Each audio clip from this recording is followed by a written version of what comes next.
வயல் புதுவையாண்டாள் அரங்கற்கு பன்னு திருப்பாவை பல்பதியம் இன்னிசையால் பாடிக் கொடுத்தாள் நற்பாமாலை பூமாலை சூடிக் கொடுத்தாளைச் சொல்லு. வேதம் வல்லார்களைக் கொண்டு விண்ணோர் பெருமான் திருப்பாதம் பணிந்து என்கிற உயர்ந்த அனுஷ்டானத்தை திருப்பாவையிலே நமக்கு காட்டிக் கொடுக்கிறாள் ஆண்டாள் நாச்சியார். கண்ணனிடத்திலே செல்லக்கூடிய கோபிகைகள், வராத கோபிகைகள் ஒவ்வொருவருடைய திருமாளிகைக்காக சென்று அவர்களையெல்லாம் எழுப்பிக் கொண்டு கண்ணனுடைய திருமாளிகைக்கு செல்ல இருக்கிறார்கள். இன்றைய 8வது பாசுரத்திலே எழுப்பப்படக்கூடிய ஒரு கோபிகை ரொம்ப முக்கியமான ஒரு கோபிகை என்று காட்டுகிறார்கள். இவளுக்கு என்ன சிறப்பு என்னால், எல்லோரும் விரும்பும் கண்ணன், அந்த கண்ணனாலே விரும்பப்படக்கூடிய ஒரு கோபிகை, கோதுகலமுடைய பாவாய் என்ன அவளை எழுப்புகிறார்கள். இந்த 8வது பாசுரத்திலே கீழ்வானம் வெள்ளன் நெரும சிறுவீடு மேய்வான் பரந்தனகான் மிக்குள்ள பிள்ளகளும் போவான் போகின்னாரை போகாமல் காத்து உன்னை கூவான் வந்து நின்னோம். கோதுகலமுடைய பாவாய் எழுந்திராய் பாடிப்பறை கொண்டு மாவாய் பிளந்தானை மல்லரை மாட்டியா தேவாதி தேவனை சென்று நாம் சேவித்தால் ஆவாவென்னாராய்ந்தருள் அருளேலோர் எம்பாவாய். இந்த பாசுரத்திலேயும் பொழுது விடிந்ததற்கு ஒரு அடையாளத்தை சொல்கிறார்கள். ஒரு அடையாளத்தை சொல்லி, பொழுது விடிந்து விட்டது அம்மா, இன்னும் நீ எழுந்திருக்காமல் இருக்கிறாயே என்ன அப்படித்தான் ஆரம்பிக்கிறார்கள். என்ன அடையாளம் சொல்கிறார்கள்? வேறு ஏதாவது அடையாளம் சொன்னால் இன்னும் பொழுது விடியவில்லை என்று உள்ளே இருப்பவள் மறுத்து பேசிவிடுகிறாள். அதனால் இவர்கள் பார்த்தார்கள், கிழக்கு வெளுத்து விட்டது என்று சொல்லிவிடுவோம். இந்த அடையாளத்தை மறுத்து பேச முடியாது இல்லையா? கிழக்கு வெளுத்து விட்டதுன்னு சொன்னால் பொழுது விடிந்து விட்டது. அதனால் கீழ்வானம் வெள்ளென்று கிழக்கு வெளுத்து விட்டது என்று சொன்னார்கள். இன்னும் நீ உறங்கிக் கொண்டிருக்கிறாயே. ஆனால் உள்ளே இருப்பவள் இதையும் மறுத்து பேசிவிட்டாள். அம்மா, உண்மையாக கிழக்கெல்லாம் வெளுக்கவில்லை. நீங்கள் எல்லோரும் எப்பொழுது பொழுது விடியப் போகிறது, எப்பொழுது விடியப் போகிறது என்று கிழக்கு திக்கையே பார்த்து கொண்டிருக்கிறீர்கள். நீங்கள் எப்பேற்பட்டவர்கள்? திங்கள் திருமுகத்து சேயிழையார் என்று ரொம்ப பிரகாசமான முகத்தை உடையவர்கள். உங்களுடைய முகவொளி இந்த கிழக்கு திக்கிலே பட்டு கிழக்கு வெளுத்தாற் போலே இருக்கிறதே தவிர உண்மையாக கிழக்கு வெளுக்கவில்லை என இந்த பெரிய அடையாளத்துக்கு அவள் மறுமாத்தம் கூறிவிட்டாள். சரி, இந்த அடையாளத்தை அவள் ஒப்புக்கொள்ளவில்லை. வேறொரு பெரிய அடையாளமாக சொல்லுவோம் என்று எருமை சிறுவீடு மேய்வான் பரந்தனகான் என்று சொன்னார்கள். எருமைகளெல்லாம் சிறுவீடு மேய புறப்படான் என்றன.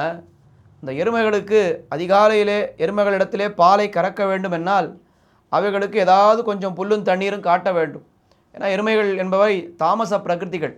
கொஞ்சம் அதிகாலையிலே ஏதாவது வயத்துக்கு கொடுத்தால்தான் அது பாலை கறக்கும். அதுக்கு சிறுவீடு மேய்தல்னு பேர். பாருமா, எருமைகளெல்லாம் சிறுவீடு மேய்வதற்காக பரந்தனகான் எல்லாம் இங்கே செல்ல ஆரம்பித்தன என்ன ஒரு அடையாளம் சொன்னாலாம் வெளியிலே இருப்பவர்கள். அதற்கு உள்ளே இருப்பவள் பதில் சொல்கிறாள், உண்மையாக எருமைகளெல்லாம் அங்கு போகவே இல்லை. நீங்கள் கிழக்கு பக்கம் பார்த்து கொண்டே இருக்கிறீர்கள் இல்லையா? உங்களுடைய முகவொளி கிழக்கு பக்கம் பட்டு அங்கே இருளெல்லாம் திரள் திரளாக விலகுகின்றன. அந்த இருள் விலகி போவது எருமை போகிறா போலே உங்களுக்கு தோன்றுகிறது. எருமையும் இருளும் ஒரே மாதிரியான ஒரு நிறத்திலே தானே இருக்கின்றன.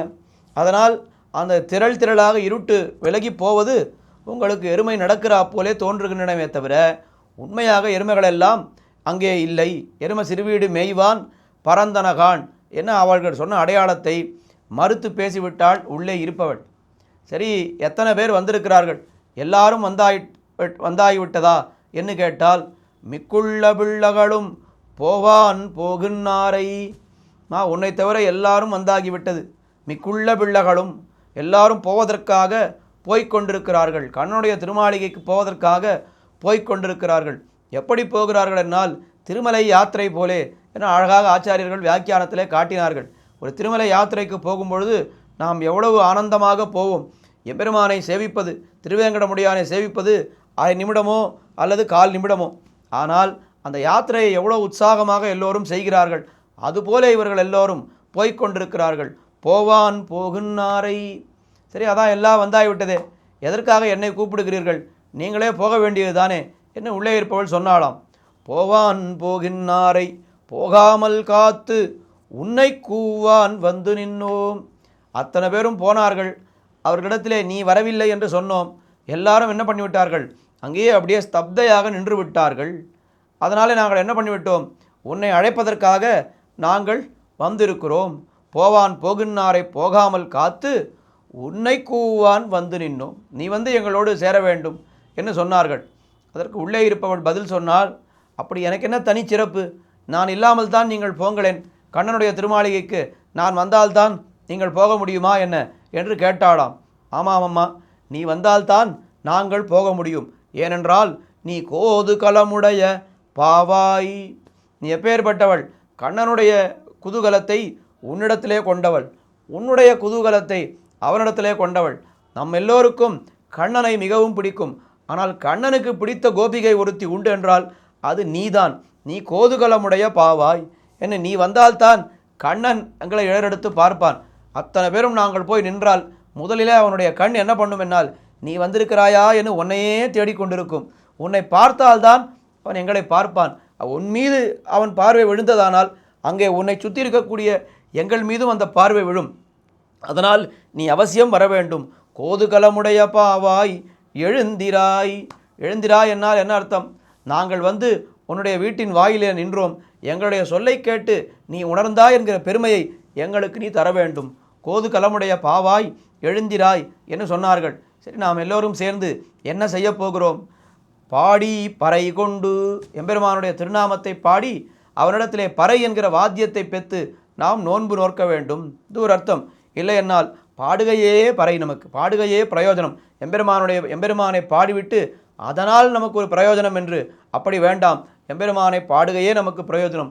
பாடி பறை கொண்டு மாவாய் பிளந்தானை மல்லரை மாட்டிய தேவாதி தேவனை. மாவாய் பிளந்தானை என்னால் கேசி என்கிற அந்த குதிரை வடிவிலே வந்த அசுரனை கொன்றவனை. மல்லரை மாட்டிய கம்சனால் ஏவப்பட்ட முஷ்டிக சாணூர மல்லர்கள், அவர்களை முடித்தான் கண்ணபிரான். மல்லரை மாட்டிய தேவாதி தேவன், தேவர்களுக்கெல்லாம் தேவன், நமக்கெல்லாம் உயர்ந்தவர்கள் தேவர்கள். அந்த தேவர்களை காட்டிலும் மிக மிக உயர்ந்தவன் அவன் தேவாதி தேவன். மாவாய் பிளந்தானை மல்லரை மாட்டிய தேவாதி தேவனை சென்று நாம் சேவித்தால், அவன் இருக்குமிடம் தேடி அவனை நாம் போய் சேவித்தால், அவனை குறித்து ஒரு அஞ்சலியை நாம் பண்ணிவிட்டால் அவன் என்ன செய்வான்? ஆ ஆ என்று ஆராய்ந்தருள்வன். அவன் என்ன செய்வான்? அந்த சமயத்திலே, ஐயோ, நீங்கள் இருக்குமிடம் தேடி நான் வந்து உங்களுடைய குறையை தீர்க்க வேண்டியிருக்க நான் இருக்குமிடம் தேடி உங்களை வரவழைத்து விட்டேனே, இது என்ன அநியாயம், இது என்ன ஆச்சரியம் என்று அவன் ஆ ஆ என்று ஆராய்ந்து, சொல்லுங்கள் உங்களுக்கு என்ன வேண்டும், நான் உடனே செய்கிறேன் என்று அந்த அனுகிரகத்தை நம் மீது பொழிவான். நாம் எல்லோரும் சேர்ந்து அவனிடத்திலே போலாம் என்று இன்றைய ஒரு கோபிகையை இந்த 8வது பாசுரத்திலே எழுப்புகிறார்கள். தொடர்ந்து அனுபவிப்போம். ஆண்டாள் திருவடிகளே சரணம்.